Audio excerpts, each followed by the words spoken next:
Yeah. If you want to be stronger, what do you do? Well, going to the gym would be a good start. If you want to be healthier, what do you do? Well, you eat better foods. If you want to be richer, you work and learn more. But what if you want to be happier? What do you do? Well, here's what I'm going to do. For the next 30 days, I will be tracking every single thing that I do.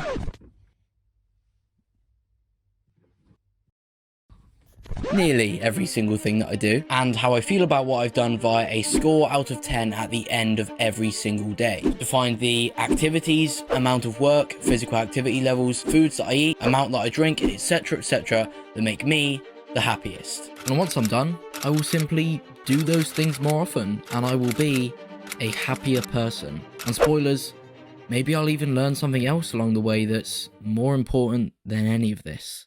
Day 1 and 2 went pretty well. Both were a 7 out of 10. I got a decent amount of sleep, went to the gym for both like weight training and cardio. I ate pretty well. I got a little bit of work done. I allowed myself some time to chill via playing Xbox with my friends and watching some of my favorite series, such as big Jezza Clarkson's Farm series, which is absolutely elite, by the way. And I wrapped it all up with a night out with my friends, but it went downhill fast. I feel like I'm about to record an apology video. I've made a severe and continuous lapse in my judgment. Day 3 was a bit of a nightmare. It was the day after the night out, which of course, many of you know, isn't the best, and that had its own problems. But I also literally got kicked off my college course. Hi Joseph, I have tried to call and have left a message. Your attendance is currently 33%, and despite insert teacher name here, informing you of the need to attend, you haven't shown the sufficient application or commitment to the course. You have now missed too much content. We have unfortunately no other choice but to remove you from the course. I wish you all the best for the future. Now, obviously hearing that, you're thinking like, that's completely my fault. 33% is abysmal.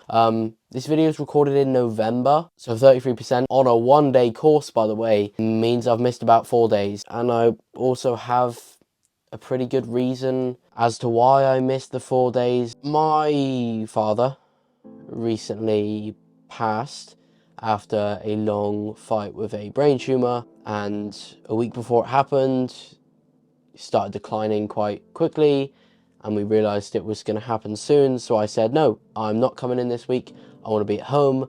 So I rang up the college, I told my teacher, and they were fine with this. I'll just catch up on the work whenever I'm back in. Take as much time as you need, they said. Then a week later, what happened happened. I rang them again, updated them on the situation. The same thing was said. So when I received this email, I was quite shocked. I was also annoyed, like, why does it not matter anymore what we had agreed on? Was the situation not worth 4 days off? Somehow, I don't know if it's just because I'm odd, I managed to find the funny side in this. Like, it's such a huge error on their end. It's just a joke, really. Like, it's genuinely, like, outrageous. It's such a outrageous mistake on their end, and I hope that's what it is, a mistake, a communications error between who I told and who kicked me off the course. So I'm not too worried, but it's not ideal. Yeah, gonna try and sort everything out tomorrow or something. On with the video.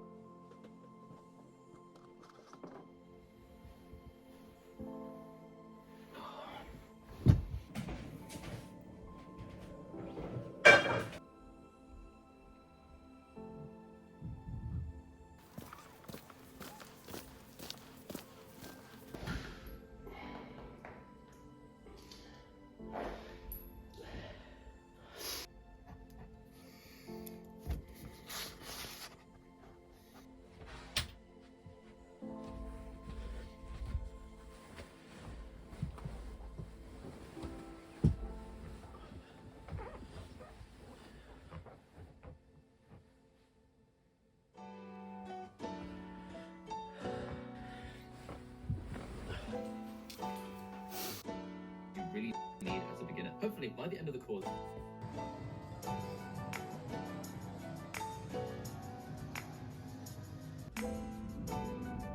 In MMA professionally, and for him, Day 9 was a standout day for me. Only an 8 out of 10, obviously an 8's good, but you know, it wasn't a 10 out of 10, but it was a memorable 8. I mean, firstly, I made the biggest purchase of my entire life, and I am very proud to say that it was 100% paid for via what I've earned off social media on my last YouTube channel, which I think that's actually really cool to say. I also had like a phenomenal workout, like the best of the month so far, and I went to boxing for the first time, like kind of ever. It was mainly just a fitness thing with my friend because his uncle's the guy that does it, but you know, it was fun. It was very, very tough, but you know, I enjoyed it. So Pineda, let's run it. I am ready.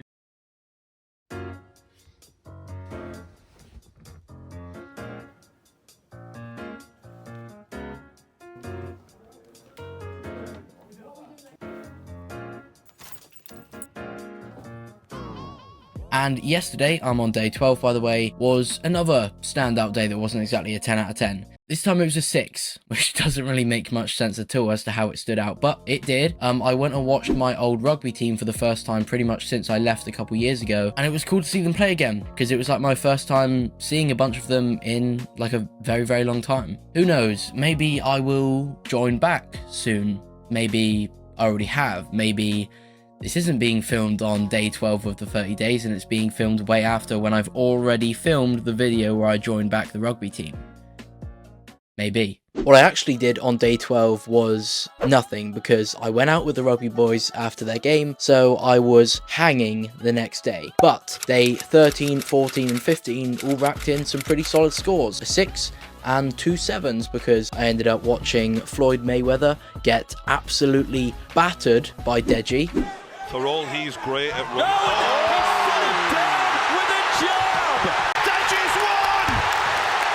I went to the gym a couple times. Ugh, she's got bonda. And I did a little bit of work, but I started to get really quite annoyed at my lack of productivity in this challenge, so I set myself the challenge within the challenge to be more productive for the last 15 days, because for me, being productive makes me happy, and I haven't really been that at all this month. So to try and boost my scores, I'm going to try and be more productive every day for the rest of the days of the 30. I also did some more boxing for cardio, this time at home, and yeah, I am really enjoying it at the moment. But let's cut back to real-time me, where I have some more things to say now that we are officially halfway through this challenge. I thought I'd have like a brief look at the data 50% of the way through this, just to see if there is any major things already showing. So let's have a look.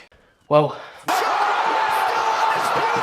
my average score per day is actually 6.357, I think it was, which is actually pretty decent. Like, I'm quite okay with that score. I also found that there was a correlation between high scoring days and how quickly I got up in the morning. Like, getting up fast was a good thing. If I walked the dog, went to the gym, and if I met like my friends or family members that I don't live with. And they all seem like obvious things, but they're still interesting to me, like especially the friends and family one. Like, obviously I like my friends, but I'm quite introverted and I know that I can enjoy my company quite well, so I didn't think there'd be like a huge strong correlation, but apparently I'm wrong, and I much prefer the company of my friends because there seemed to be a correlation there. Obviously this is just a very like surface level look into the data, and I'm going to do a more like deep dive at the end, but it's quite interesting so far.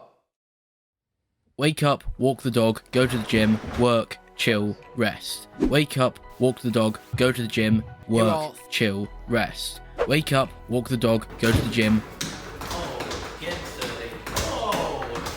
work, chill, rest. Wake up, walk the dog, go to the gym, work, meet my friends, chill, rest. Cool. What an interesting life. But yes, I did start to develop a routine. I was much more productive. But was I happier?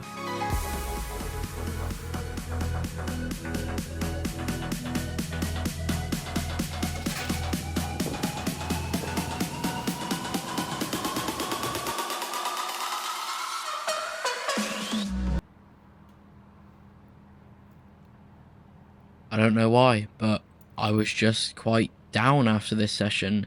It hasn't happened in a little while, but it's not the first time that I've sat here for 10, 20 minutes after a workout. I quite like it.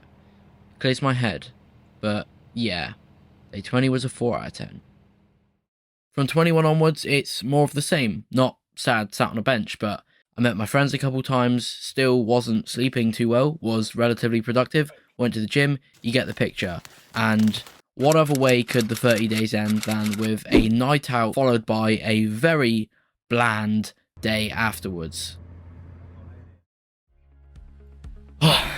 Wow, yeah, that was something. Definitely not my average month for a few reasons, but there's definitely things to be learned nonetheless. Speaking of average, my average score for the last 15 days compared to the first 15 days was actually 0.2 lower, despite me predicting it would increase via increased productivity. And we just established that I was in fact more productive, so why has it dropped down? Was I wrong and productivity doesn't make me happy? Because that's what it seems like. Well, this is a prime example